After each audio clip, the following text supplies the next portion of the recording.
जय हिंद साथियों, मैं चंद्र प्रकाश सैनी आप सभी का मेरे यूट्यूब चैनल पर स्वागत करता हूं। साथियों, हर बार की तरह आज भी मैं आपको एक ख़ास मेहमान से मिलाने के लिए लाया हूं। उनसे मिलने के बाद आप अपने आप को इतना मोटिवेट कर लोगे कि आप अपने लक्ष्य से कभी पीछे नहीं हट सकते। और आज उन मेहमान का नाम है सुरती देशमुख, जिन्होंने यूपीएससी टॉपर करके बता दिया कि मैं किसी से कम नहीं। और उन्होंने अपना जो लोहा मनाया, किस प्रकार आज यहाँ तक पहुँची, आज उनकी ज़बानी आप सुनिए। मैंने कैसे शुरुआत की, या स्कूल में थोड़ा सा दिमाग में था तो हाँ, स्कूल में थोड़ा सा कहीं सोचा था, कहीं शायद पढ़ लिया होगा, कहीं सुन लिया होगा कि नहीं आईएएस ऑफिसर नाम की कोई चीज़ होती है। लेकिन तब ये भी नहीं पता था कि यार यूपीएससी नाम की कोई एग्ज़ाम है, सिविल सर्विस एग्ज़ाम है, उससे और भी पोस्ट में आप सिलेक्ट हो सकते हैं, ऐसा कुछ नॉलेज नहीं था। जब मैं अपने कॉलेज लेवल में आई, जब कॉलेज में एडमिशन लिया, मैंने भोपाल से ही एक प्राइवेट इंजीनियरिंग कॉलेज से केमिकल इंजीनियरिंग किया है। और उस दौरान मुझे जब मैंने सोचना शुरुआत की कि क्या बनना है, कंटेम्पलेट किया कि एग्जैक्टली क्या करियर चाहती हूँ, तो लगा कि यार कहीं जो पुरानी ड्रीम थी, एक जो सपना था, वो अभी उसको सामने लाना चाहिए। फिर इस बारे में और पढ़ा, और तब खान स्टडी ग्रुप भोपाल में सेंटर वहाँ पे जैसे शुरू हो गया था, तो मेरा जो फाउंडेशन कोर्स है मैंने वहाँ से किया। और इस एग्ज़ाम के बारे में जो चीज़ें मुझे 1-2 साल में समझ में आई हैं, वो कुछ चीज़ें मैं आपसे शेयर करना चाहती हूँ। सबसे पहली चीज़ जो पहले जय और रचना हम दोनों बोल चुके हैं कि कंसिस्टेंसी। आप अगर दिन में, कई बार हमसे सवाल पूछते हैं कि आप कितने घंटे पढ़ाई करते हैं, तो देखिए घंटे मैटर नहीं करते। कोई 17-18 घंटे हमें नहीं पढ़ना है, उतना हम पढ़ भी नहीं सकते। एक दिन पढ़ सकते हैं, दूसरे दिन नहीं पढ़ पाएंगे। 5 से 6 घंटे ही आपको देने हैं, उतने निकालने हैं। पर वो जो वक्त आप अपनी पढ़ाई को देते हो, वो कंसिस्टेंटली आपको रोज़ उतना ही अपने पढ़ाई को देना है। Consistency is the key, that is the first and the most important thing जो आपको ध्यान में रखनी है। दूसरी चीज़ इस एग्ज़ाम में मुझे लगता है इक्वली इम्पॉर्टेंट है, क्योंकि ये जर्नी लंबी होती है। जैसे एग्ज़ाम ही 1 साल तक चलती है, आप प्रीलिम्स देते हैं, फिर आप मेंस देते हैं, आप इंटरव्यू में जाते हैं पर्सनालिटी टेस्ट के लिए, तो एग्ज़ाम 1 साल तक खुद चलती है। उसके पहले मान लीजिए आप 1-1.5-2 साल पहले से प्रिपेयर कर रहे हो, तो ये जर्नी काफ़ी लंबी रहती है। उस जर्नी में मेंटली अपने आप को मोटिवेट रखना, अपने आप को बूस्ट करते रहना, वो भी इक्वली इम्पॉर्टेंट है। और इसीलिए अपने आप पर भरोसा बेहद ज़रूरी है। You need to have a faith in yourself कि अगर आपने इसमें कदम रखा है, अगर आपने सोचा है कि आप सिविल सर्विस एग्ज़ाम देना चाहते हैं और देंगे, तो आपको ये ठान के उसमें जाना है कि हाँ, मैं ये कर सकता या कर सकती हूँ। ये एक अपना मोटिवेशन, अपने साथ एक फेथ, बिलीफ अपने ऊपर आपको हमेशा रखना है। कमिंग टू प्रेपरेशन की कैसे तैयारी करनी है, बहुत सारी बातें आप सुन चुके हैं कि आंसर राइटिंग में कैसे करना होता है, आंसर राइटिंग का स्ट्रक्चर कैसा होना चाहिए। तो मैं शुरू में सबसे पहले ये कहूँगी कि मेरे प्रिपरेशन का बेस 2 चीज़ें रहीं। पहला था करंट अफेयर्स। करंट अफेयर्स इसलिए मैंने उसी से शुरुआत की क्योंकि करंट अफेयर्स सबसे इंटरेस्टिंग पार्ट होता है। कई बार आपको हिस्ट्री कभी बोरिंग लगेगी, कई बार आपको लगेगा ज्योग्राफी इतना, कभी हर किसी के अपने अपने फेवरेट्स होते हैं। तो मुझे वो 2 सब्जेक्ट्स लगते थे कि यार इतना मन नहीं करता है। लेकिन न्यूज़पेपर्स और करंट अफेयर्स में जो भी नया चल रहा है, वो मुझे हमेशा इंटरेस्टिंग लगता था।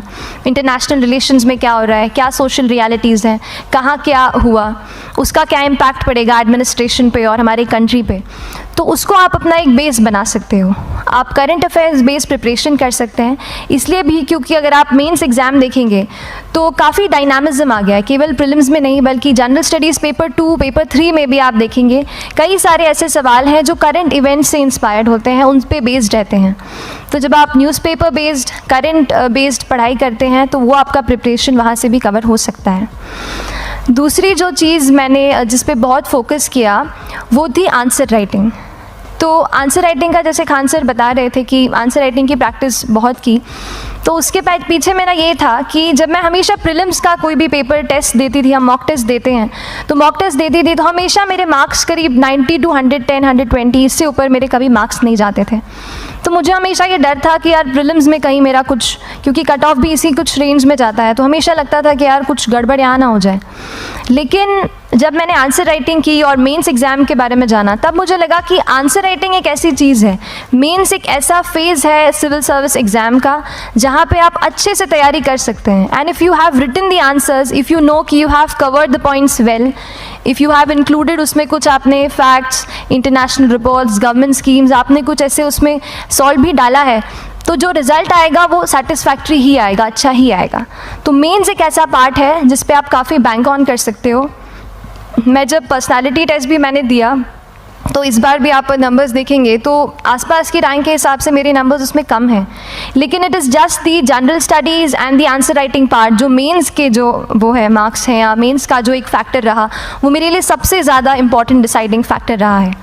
तो अपना एक्सपीरियंस यही बताऊंगी कि आंसर राइटिंग पे आप विशेष फोकस कीजिए।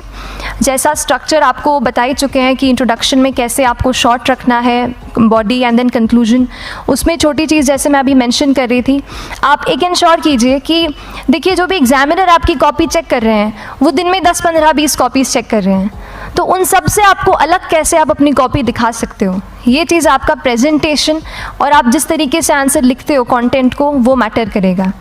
आप इंश्योर कर सकते हैं कि आपके आंसर में कुछ फैक्ट्स, गवर्नमेंट की स्कीम्स, कुछ कमिटीज़ बैठती हैं, जैसे एक प्रिवेसी पे justice BN Shri Krishna committee की रिपोर्ट आई है, तो आप मान लीजिए आपको कोई प्रिवेसी पे सवाल आ गया तो आपने उन कमेटी का नाम कोट कर दिया। ऐसे बहुत सारी कमिटीज़ होती हैं।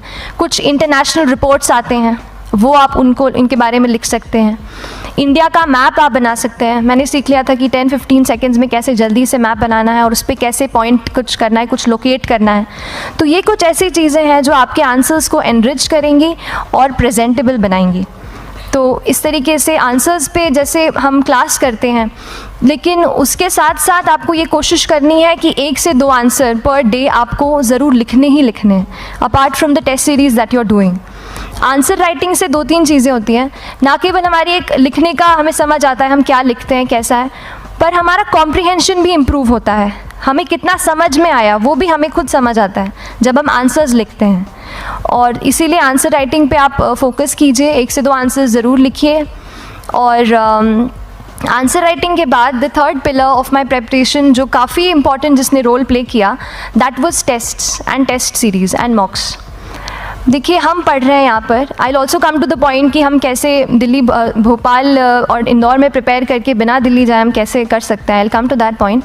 पर उसके पहले टेस्ट की थोड़ी बात कर लेती हूँ कि टेस्ट देना क्यों ज़रूरी है। हम ये जो एग्ज़ाम दे रहे हैं सिविल सर्विस की, ये एक ऑल इंडिया लेवल एग्ज़ाम है and this cut throat competition. तो उसके लिए आप केवल पढ़ते रहें, सारी बुक्स, मटेरियल्स, स्टैंडर्ड ये करंट का सब पढ़ लें, लेकिन अगर आप ये नहीं जज कर पाए कि आपका क्या लेवल है at an all India level, तो चीज़ें समझ में आप नहीं, मतलब आप आगे नहीं बढ़ पाएंगे या सही डायरेक्शन नहीं पकड़ पाएंगे। तो इसलिए आप टेस्ट से घबराइए मत। कई बार टेस्ट का इनर्शिया होता है, ऐसे लगता है कि जब तक पूरा सिलेबस कंप्लीट नहीं कर लूँ तब तक टेस्ट नहीं दूंगा, लेकिन सच में बात ये होती है कि जब तक हम GS के मतलब पेपर देने अंदर भी घुसते हैं ना, तब भी उस सेकंड पे लग रहा होता है कि कुछ छूट गया है हमारा। तो ये चीज़ होगी ही, इसीलिए ये मैं कभी मत सोचिए कि जब तक पूरा सिलेबस नहीं कर लूँ टेस्ट नहीं दूंगा। जैसे आपका एक थोड़ा बेस बन जाता है प्रिपरेशन का, आप टेस्ट दीजिए, चाहे वो प्रीलिम्स का MCQ का टेस्ट हो या मेंस का राइटिंग स्किल की प्रैक्टिस हो, टेस्ट पे आप फोकस कीजिए।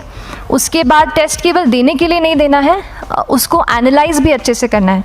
When you get the answer hints, when you get the answer keys, analyse properly कि आपकी क्या गलती हुई है और उससे भी सीखने की कोशिश कीजिए कि क्या कुछ नया मुझे इस टेस्ट पेपर से या इस आंसर कॉपी से मिल सकता है। तो इस तरह से टेस्ट पे भी आप फोकस कीजिए। And I will come lastly to the point कि जब मैंने प्रिपरेशन शुरू की थी अपने कॉलेज के 2nd ईयर 3rd ईयर आते आते, तो मन में बहुत सारे फियर्स थे। मैं भी एक नॉर्मल फैमिली से हूँ, मेरे फैमिली में किसी ने आज तक सिविल सर्विस का पेपर भी नहीं लिखा था, तो मन में बहुत सारे फियर्स थे, डाउट्स थे, क्या होगा, कैसे होगा। तो हो सकता है आपके मन में भी ऐसा हो। और हम जैसे यहाँ रहते हैं, हम सोचते हैं कि दिल्ली जाना तो सबसे ज़रूरी है, उसके बिना तो ये एग्ज़ाम हो ही नहीं सकती। तो उस पर मैं एक चीज़ बताना चाहूँगी कि जैसे KSG जैसे इंस्टीट्यूट हैं, जो फैकल्टी भी हमें वही मिलती है जो दिल्ली में पढ़ा रहे हैं, तो ये एक बहुत पॉजिटिव पॉइंट है कि क्वालिटी का कोई दिक्कत नहीं आएगी। बस एक चीज़ है, आप ज्वाइन करते हैं class, that will only provide you a direction. वो आपका रास्ता दिखा सकते हैं आपको कि इस रास्ते पर आपको चलना है, लेकिन चलना उस रास्ते पे आपको खुद है। You have to work on your own. कभी ये मत सोचिए कि मैं वहाँ नहीं जा पा रही हूँ तो नहीं हो सकता, यहाँ है, तो हम एक्सक्यूज़ेस बनाते हैं, कई बार चैलेंजेस आते हैं। तो मैंने कॉलेज के साथ प्रिपरेशन की, तो उसमें भी काफ़ी दिक्कत आती थी। कभी कभार कॉलेज की एग्ज़ाम होती थी तो इसमें मैं अपना उतना वक्त नहीं दे पाती थी। तो उस मोमेंट पे फिर प्लानिंग ने मुझे बहुत हेल्प किया कि हम किस तरीके से अपने कॉलेज के एग्ज़ाम के लिए प्लान कर लें। जैसे मैंने इंजीनियरिंग की है और मुझे पता है कि हम इंजीनियर्स 1 महीने से ज़्यादा पहले से पढ़ते नहीं हैं। पढ़ते हैं क्या? तो वो चीज़ आप ध्यान रख सकते हो, उसको अपना स्ट्रॉन्ग पॉइंट बना सकते हो। 1 से 1.5 महीना जब exam is approaching, I use to plan my entire syllabus का प्रिंट आउट निकाल के I use to make my notes. उस तरीके से उसको मैं उसको संभाल लेती थी। तो whenever you are managing those things together, focus on planning. किस तरीके से आप एक माइक्रो प्लान बनाएं, अपना डेली एक प्लान बनाएं, वीकली टारगेट सेट करें और एक ब्रॉड विजन दिमाग में रखें कि ब्रॉडली आप मंथ्स में क्या कवर करने वाले हैं। अगर आप प्लानिंग अच्छे से करते हैं तो ज़्यादातर पोर्शन आपका वहीं से कवर हो जाता है। और